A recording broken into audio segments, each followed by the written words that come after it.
Welcome back to the Twin Spires Triple Crown vidcast. My name's Peter Thomas Fornatale, and I'm here this week to talk about the Louisiana Derby from Fairgrounds. I had a few clever ideas coming into this race about mid-priced horses to pick. They all ended up in the middle of the pack, so we're not going to focus on too many of those. There are a couple of horses here who I want to talk about, though, and I do have some thoughts on the race in general. The first thing I want you to have a look at is number 11, Elite Alex, ridden by Calvin Burrell here. You can see Calvin moving Elite Alex over to Calvin's preferred place at the rail. The problem is, for me, he's just too far back. You can see already 6 lengths back of the whole field. And the way this race is run, the horses who are numbers in the 2nd, 3rd, and 4th positions early, right up in here, end up running 1, 2, 3. Now, when that's the case, you don't need me to tell you that you're kind of up against it if you're the guy coming from back here. Now, the final figure for this race did not come up super strong. And when that happens, my inclination is going to be to slightly downgrade the horses who had perfect trips and did well.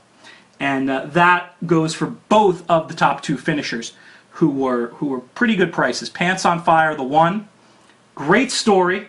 Excuse me, Pants on Fire is actually the 1A. You can see here getting the perfect trip. Excellent story with Rosie Napravnik in the irons for a small outfit of Kelly Breen. And will be a horse that'd be a great story to see this horse do well in the Derby, but I don't think my money will be riding along with Pants on Fire that day. Coming into the race, the obvious big favorite was Mucho Macho Man. Now, if you were to just watch this tape, you're going to see Mucho Macho Man also get a perfect trip and look like he's going to just draw off and win here. But that's not what happens. He absolutely flattens out, and visually, it's very unimpressive. He does have the excuse that he lost a shoe in the race. Now, here on the outside is our friend Elite Alex, making good ground, kind of flattens out late here, the tiniest little bit, or it might just be a case where Burrell knew he wasn't going to get to the leaders and didn't really abuse his horse. Unfortunately, this video does not allow us to see how the horse galloped out, but he's just one who I could see under the right circumstances running much better. His pedigree says he wants longer, and you see sometimes in the Derby, the jocks get a little excited, the pace is hotter than it should be early, and a horse like this can come and mow them down at the end in the most unexpected of fashions. Think of a horse like Giacomo for another example of one who did that. So I'm going to keep an eye on Elite Alex going forward.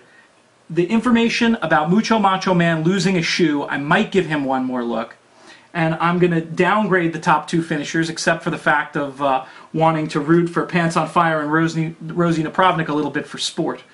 And that's my view of the Louisiana Derby. If you want any more from me, you can check out my blog. It's at www.unbearablebetting.com.